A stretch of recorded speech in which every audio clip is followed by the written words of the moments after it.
Now the next topic in the chapter of staffing is human resource management.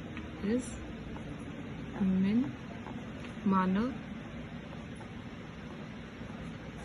Resource संसाधन management.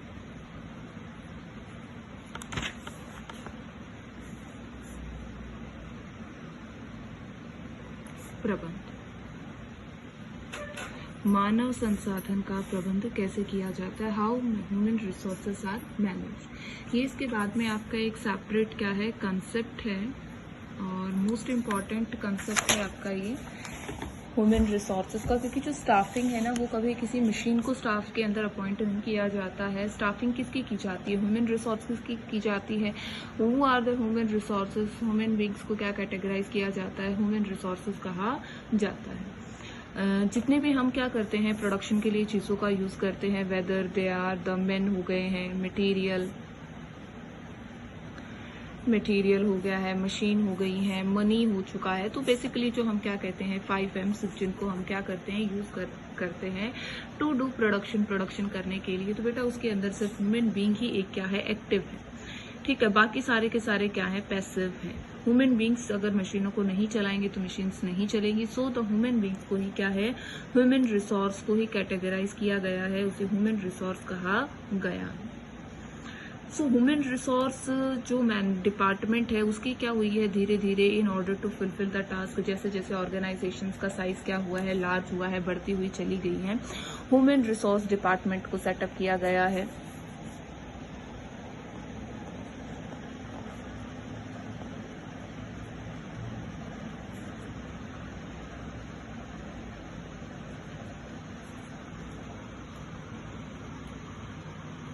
Human resource departments जो हैं इनकी formation की गई है, जिसे हम HRD कहते हैं। ठीक है, फिर उसके बाद में और बिजनेस का जो साइज है और ज़्यादा इनलार्ज हुआ और ज़्यादा उसके अंदर एडवांसमेंट आई, तो उसके साथ साथ इसका जो नाम है वो HRM पड़ गया। ठीक है, चेंज होकर HRD से क्या हो गया HRM हो गया। HRM क्या होता है, ह्यूमन रिसोर्स मैनेजमेंट।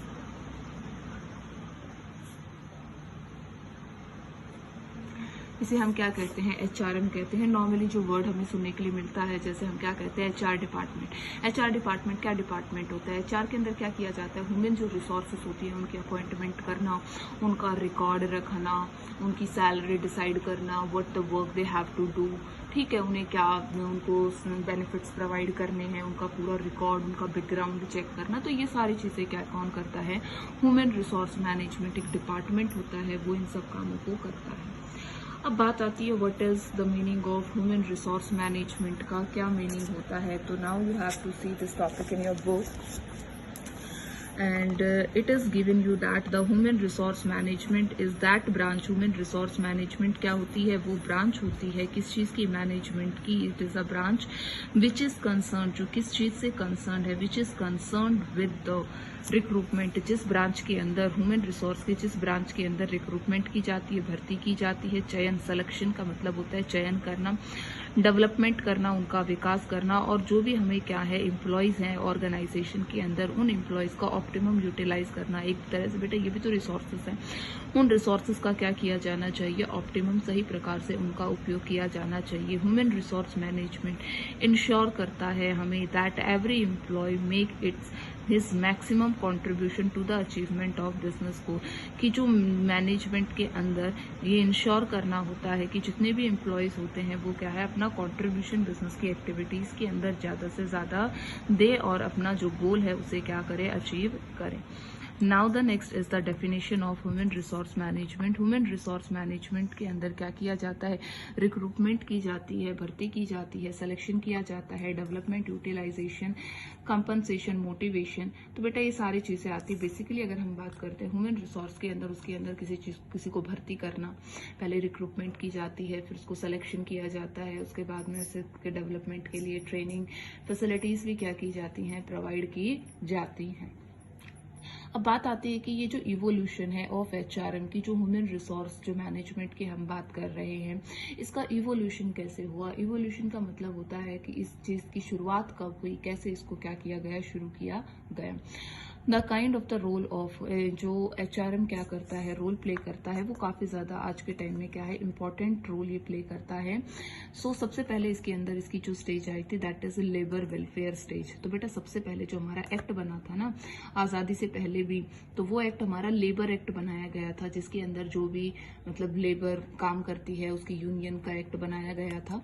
तो अर्लियर जो business use to be very small scale, जब पहले क्या था, बिजनेस बड़े स्केल पर नहीं था, बहुत छोटे स्केल के ऊपर किया जाता था। That was the era of, उसी इरा के अंदर उसी ट्रेड यूनियनों को क्या किया गया था, इस्टेब्लिश किया गया था, उनकी स्थापना की गई थी। Bye its effect it need of a people was felt who could act up. अब वो जब यूनियन बनी तो देखो दो चीजें अलग हो गई थी। एक तो क्या हो गया बेटा, मैनेजमेंट जो है ना, मैनेजमेंट जो है उसे क्या है, एक सेपरेट थिंग वहां पर कंसिडर किया गया। और मैनेजमेंट के बाद में दूसरी जो सेपरेट जो थिंग थी दैट इज द लेबर वहां पर जो काम करती थी। अब अर्ली स्टेज के अंदर बिजनेस का जो साइज था वो स्मॉल था, और वहां पर जो भी लेबर क्या कर रही थी, फंक्शनिंग कर रही थी, काम कर रही थी, उस लेबर को क्या कर दिया गया था, वहां पर ट्रेड यूनियंस बना दिए गए थे। क्या बना दिया गया, ट्रेड यूनियंस की वहां फॉर्मेशन कर दी। और ट्रेड यूनियन का क्या होता था, एक मुखिया होता था, प्रधान होता था। वो पर्सन क्या करता था, एज अ मीडिएटर का काम करता था। किसके बीच में, मैनेजमेंट के बीच में और लेबर थी उसके बीच में। ट्रेड यूनियन के अंदर जो उसका मतलब यूनियन का जो हेड होता था, पर्सन लीडर होता था, उसका एक काम होता था कि उसे जितने भी लेबर है उनके वेलफेयर के लिए क्या करना है, काम करना है। ठीक है, कई बार लेबर की कुछ इस तरह की डिमांड्स होती थी, उनकी कुछ रिक्वायरमेंट्स होती थी, that was to bring to the management, वो मैनेजमेंट तक लेकर आता था। And whatever the management takes the solutions that are given to them. इसके बाद में नेक्स्ट इसी में आपको दे रखा है, देखिए बेटा, हु कुड एक्ट, वो मीडिएटर की तरह काम करता था, किसके बीच में, एम्प्लॉयर मैनेजमेंट, एम्प्लॉय लेबर। ठीक है, लेबर वेलफेयर जो ऑफिसर था उसकी अपॉइंटमेंट इसके अंदर की जाती थी, जो ये काम क्या है, करता था। His role was limited to provide minimum welfare facilities to the employees. तो एम्प्लॉयज में उसका जो रोल था इन सारे प्रोसीजर के अंदर, तो उसका जो रोल था ना वो कुछ ज्यादा बड़ा रोल नहीं दिया गया था। उसका रोल यही दिया गया था कि जो कुछ लिमिटेड क्या थी, फैसिलिटीज थी, जो लेबर की रिक्वायरमेंट थी, वो लिमिटेड फैसिलिटीज क्या की जा सके, उन्हें प्रोवाइड की जा सके। अगला आ जाता है पर्सनल मैनेजमेंट स्टेज। अब इस स्टेज के बाद दूसरी स्टेज आई जिसका नाम क्या था, personal management stage. With the expansion of business का जैसे जैसे जो साइज था वो बढ़ने लग गया, फैक्ट्री सिस्टम वहां पर आने लग गया, एग्जिस्ट होने लग गया। Many people start employment under one roof. फिर एक ही छत के नीचे बहुत सारे लोगों को क्या है, एम्प्लॉयमेंट अपॉर्चुनिटीज जब प्रोवाइड की जाने लगी, एक छत के नीचे बहुत सारे लोगों से काम करवाए जाने लगा। एज अ रिजल्ट उसका परिणाम ये रहा कि the need for a person was felt. तब ऐसे व्यक्ति की क्या हुई, आवश्यकता पड़ी, whose job to make employee available for the company, जिसका काम ये था कि कंपनी को जब भी एम्प्लॉयज की, जब भी लेबर की रिक्वायरमेंट पड़े तो वो उस कंपनी को क्या करे, एम्प्लॉयमेंट यानी कि रोजगार यानी कि लोगों को प्रोवाइड करे। विद हिज, वो अपनी अप्रोच से, कंपनी खुद उसको नहीं ढूंढने के लिए जाती थी, उस पर्सन से अप्रोच की जाती थी। He is the responsible person, वो क्या करता था, उनको प्रोवाइड करता था, जिसे हम अर्लियर जो हमने पर्सनल ऑफिसर जो अपॉइंट किया था, किसके अंदर किया था बेटा, लेबर वेलफेयर ऑफिसर। ये तो हमने लेबर वेलफेयर स्टेज के अंदर क्या किया था, अपॉइंट किया था। फिर उसके बाद भी इस स्टेज के अंदर पर्सनल मैनेजमेंट सेकंड जो स्टेज है वो हमारी क्या है, पर्सनल मैनेजमेंट स्टेज है। तो इसके अंदर क्या किया गया, पर्सनल, ठीक है, ऑफिसर की अपॉइंटमेंट की गई।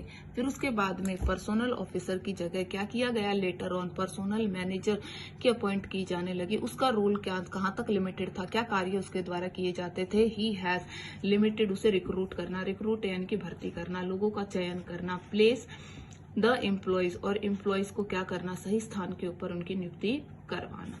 इसके बाद में अगला आ गई थर्ड स्टेज। थर्ड स्टेज कौन सी है? हमारी HRM stage. The business further, उस बिजनेस को और ज्यादा एक्सपेंड किया गया, बढ़ाया गया, एंड साइमल्टेनियसली, और उसके बढ़ाने से टेक्नोलॉजी भी साथ के साथ क्या हुई बेटा? डेवलप हुई, बहुत ज्यादा डेवलप हुई टेक्नोलॉजी। इन दिस सिचुएशन, इस सिचुएशन के अंदर ये हमें आवश्यकता पड़ी किस चीज की? ट्रेनिंग की भी, डेवलपमेंट की। क्यों? क्योंकि ट्रेनिंग होती है, जैसे कि कई नया सॉफ्टवेयर आ गया, कुछ नई चीजें, नई मशीनें आ जाती हैं, तो उसके लिए क्या किया जाता है? एम्प्लॉयज को हटाया थोड़ी ना जाएगा वहां पर कि भाई अब आपको तो आता नहीं है तो आप लोग जॉब छोड़ के चले जाइए। तो वहां पर क्या किया जाता है? एम्प्लॉयज को ट्रेनिंग प्रोवाइड की जाती है, उनके डेवलपमेंट के लिए काम किया जाता है। Human resource was now considered to be as an important part था ऑर्गेनाइजेशन का, and was felt that could be develop, और उसकी डेवलपमेंट की क्या की गई? और ज्यादा उनको डेवलप किया गया, उसके ऊपर और ज्यादा काम किया गया विद द आइडियोलॉजी, जिसके पीछे उद्देश्य ये था कि जो पर्सनल मैनेजर है उसे रिप्लेस कर दिया जाए, उसे क्या कर दिया जाए? हटा दिया गया जाए। जो सेकंड स्टेज के अंदर सबसे पहले जैसे पर्सनल ऑफिसर रखा, फिर उसको हटाकर क्या किया गया? पर्सनल मैनेजर का प्रावधान रखा गया। तो अब उसको भी हटाकर HRM स्टेज के अंदर पर्सनल मैनेजर की जगह ह्यूमन रिसोर्स मैनेजर जो है उसकी अपॉइंटमेंट की गई, और उसके काम को क्या कर दिया गया? और भी इफेक्टिव बनाने के लिए और इनलार्ज कर दिया गया। अब इसके बाद में आ जाता है स्टाफिंग एज अब स्टाफिंग को क्या है? किसका पार्ट माना जाता है? किसका? As a part of human resource management का स्टाफिंग एक पार्ट है, एक हिस्सा है। ठीक है।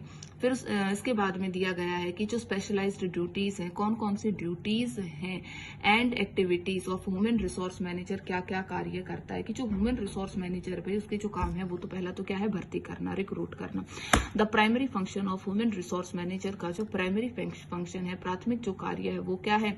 इज टू फाइंड आउट करना कितने लोगों की एक संस्था के अंदर कार्य करने के लिए व्यक्तियों की आवश्यकता है। ठीक, और प्रोविजन बनाना, उनको किस तरह से भर्ती किया जाएगा। टू डिस्चार्ज दिस फंक्शन, इस फंक्शन को पूरा करने के लिए वो क्या करते हैं? भर्ती निकालते हैं, चयन करते हैं, प्लेसमेंट, उन्हें जॉब देते हैं, ट्रेनिंग प्रोवाइड करते हैं, प्रमोशन देते हैं, ट्रांसफर देते हैं, एटसेट्रा। तो इस तरह से बहुत सारे काम क्या है उसके इसके अंदर आ जाते हैं। प्रोवाइड एक्सपर्ट सर्विसेज, जो ह्यूमन रिसोर्स मैनेजमेट होता है वो उस काम में एक्सपर्ट होता है, और बेटा एक्सपर्ट अपने काम को क्या करते हैं? बहुत ही अच्छे तरीके से करते हैं।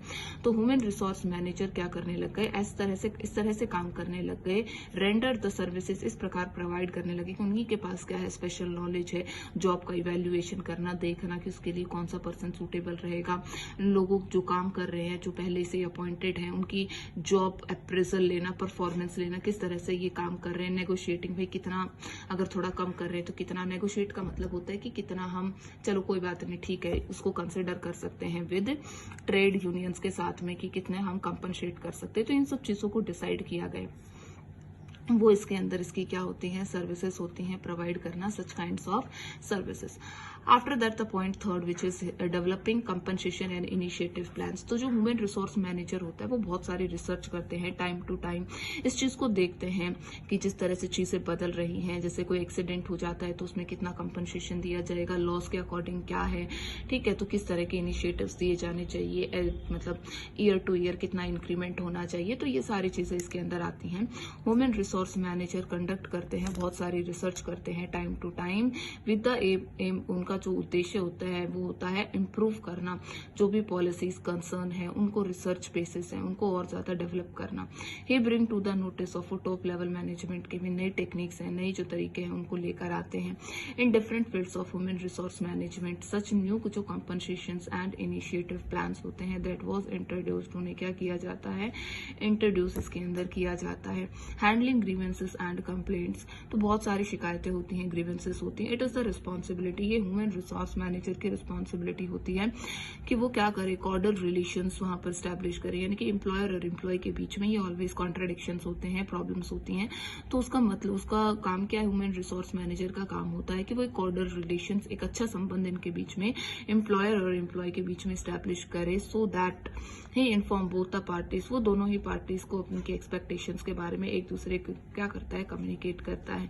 In the event of dispute, अगर किसी भी प्रकार का इनके बीच में क्या होता है? डिस्प्यूट होता है, विचारों के अंदर मतभेद पाया जाता है between the occasionally he serve as a pacifier, तो उस सिचुएशन के अंदर उनके जो ड्रॉबैक्स होते हैं, उनकी जो भी ग्रीवेंसेस होती हैं, उन्हें सॉल्व करने में क्या करता है? हेल्प करता है।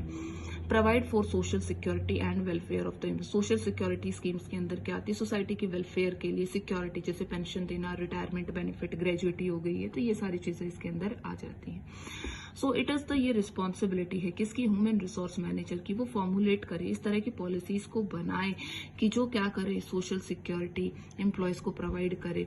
दिस पॉलिसीज, ये जो पॉलिसीज होती हैं, कवर डिफरेंट एस्पेक्ट्स एम्प्लॉयज के लेते हैं, जैसे रिटायरमेंट पॉलिसी, सिलेक्शन कैसे करना है, प्रमोशन कैसे देना है, रिटायरमेंट पॉलिसी क्या है, तो इन सब चीजों के बारे में वो पॉलिसीज को प्रिपेयर करते हैं।